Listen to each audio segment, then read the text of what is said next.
নমস্কার বন্ধুরা, আমি মানস বিশ্বাস দ্য বং ইন্সপিরেশন ইউটিউব চ্যানেলে তোমাদের সবাইকে স্বাগত জানাই। আশা করি তোমরা সবাই সুস্থ আছো এবং ভালো আছো। তা ভিডিও টাইটেল এবং থাম্বনেল দেখে তোমরা বুঝতেই পেরেছো আমি কোন বিষয়ে কথা বলবো। তা তোমাদের সরকারি চাকরি নিয়োগের ক্ষেত্রে একটা খুব গুরুত্বপূর্ণ কিন্তু পরিবর্তন এবার থেকে দেখা যাবে এবং সেটা খুব ভালো পরিবর্তন আমি মনে করি। দেখো, কোনো কিছু সমালোচনা করার আগে চাকরি হচ্ছে না, পরীক্ষার ফর্ম ফিল আপ হয়ে পরীক্ষা হচ্ছে না, সেগুলো আলাদা ব্যাপার, কিন্তু তোমাদের এই নিয়ম সম্পর্কেও কিন্তু জানা উচিত, কারণ ভবিষ্যতে কি তোমরাও কিন্তু চাকরিটা পাবে। তা দেখো, 9/7/2025 ডেট দেওয়া আছে, কিন্তু নোটিশটা আজকে প্রকাশিত হয়েছে কিছুক্ষণ আগে। Government of West Bengal office of chief সেক্রেটারির তরফ থেকে, নবান্ন থেকে এটা প্রকাশিত হয়েছে। কি দেখো বলা আছে এখানে, সাবজেক্টে বলা আছে যে time bound competition of verification process for the candidate recommended for appointment. অর্থাৎ অ্যাপয়েন্টমেন্ট লেটার যারা হাতে পাও তাদের যে ভেরিফিকেশন প্রসেসটা, সেটা যে টাইম বাউন্ডের একটা ব্যাপার থাকে, ঠিক আছে, সেটা নিয়েই বলা আছে। অর্থাৎ অনেকে কিন্তু ক্লার্কশিপে আছে যারা তোমাদের রেজাল্ট বেরিয়ে যে সমস্ত কিছু হয়েছে, কিন্তু পুলিশ ভেরিফিকেশন মেডিকেল 1-1.5 বছর পরে গিয়ে তারা কিন্তু জয়েন করিয়েছে, এরকম ব্যাপার কিন্তু আছে। তা সেখানেই বলা আছে যে দেখো, বলে দিয়েছে এখানে যে it has been observe that in certain cases of appointment of candidate through various examination and recruitment process substantial delay in process of the police verification report and medical examination report have been let the corresponding delay the issuance of appointment letter and comments of service. অর্থাৎ পরীক্ষার result বেরিয়ে যাওয়ার পরে, list থানাতে পাঠিয়ে দেওয়ার পরেও বা সমস্ত কিছু হয়ে যাওয়ার পরেও পুলিশ ভেরিফিকেশনে এবং মেডিকেলে এতটাই বেশি ডিলে হচ্ছে, সেই কারণে মানে সেই ক্যান্ডিডেটের যে অ্যাপয়েন্টমেন্ট লেটার প্রসেস করতে দেরি হচ্ছে এবং তার সার্ভিসেরও প্রসেস কিন্তু দেরি হচ্ছে, ঠিক আছে। তাই এখানে দেখো বলে দিয়েছে to streamline the process of the verification of onboarding candidate recommended for appointment, it is imperative to ensure a prompt, stimulated and accountable system for the same in the view above you are request to তোমার ensure করতে বলা হয়েছে। তাই ensure করতে কাকে বলা হয়েছে দেখো, অ্যাডিশনাল চিফ সেক্রেটারিকে বলা হয়েছে চিফ সেক্রেটারির তরফ থেকে। তাই এখানে কি বলা আছে, বলা আছে এটাই যে the entire process of the police verification from initiation of receive to final report must be completed within 30 days. Any physical verification if required must also be completed within the same time period বা time frame.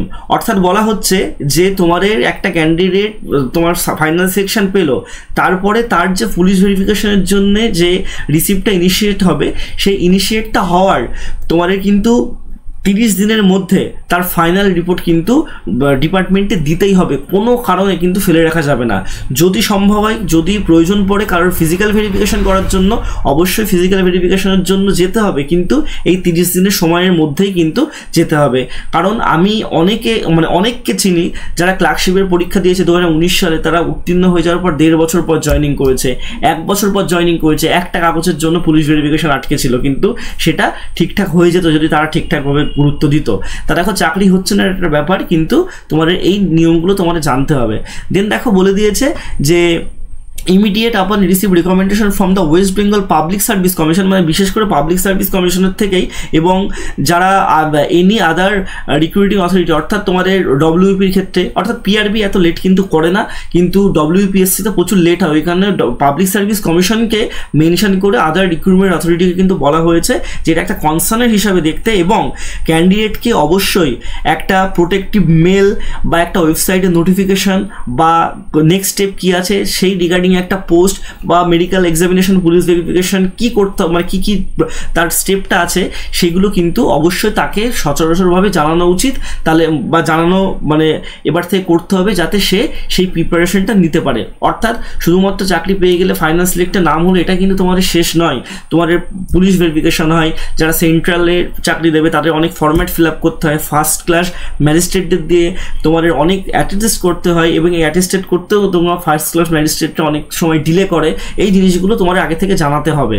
আর অবশ্যই তোমাদের এটা কিন্তু বলে দিয়েছে যে আপন completion of police verification and medical examination the candidate shall be direct to report their respective training academy or department। অর্থাৎ এই 30 দিনের মধ্যে কমপ্লিট করতে হবে, এবং ক্যান্ডিডেটকে তার রেসপেক্টিভ যে অথরিটি আছে বা রেসপেক্টিভ যে তোমাদের ট্রেনিং তোমাদের যে একাডেমি আছে সেখানে কিন্তু ডাইরেক্ট যেতে হবে, কারণ অনেক ডিলে করা কিন্তু যাবে না। আর এখানে দেখো বলে দিয়েছে কোনোভাবে যদি কোনো ফেলিয়ার হয়, ঠিক আছে, তাই ফেলিয়ারটার জন্য কিন্তু রেসপন্সিবল থাকবে স্টুডেন্ট নয়, রেসপন্সিবল থাকবে রেসপন্সিবল অফিসিয়ালস, ঠিক আছে, বা আনজাস্টিফাইড ডিলে কেন হচ্ছে তার জন্য ডিসিপ্লিনারি অ্যাকশনও কিন্তু তাদের বিরুদ্ধে নেওয়া হবে। অর্থাৎ কোনো পুলিশ বা কোনো দপ্তরের কেউ যদি মনে করে যে তোমার মানে এই যে ভেরিফিকেশনটা ফেলে রাখবে, তারা ফেলে রাখতে পারবে না।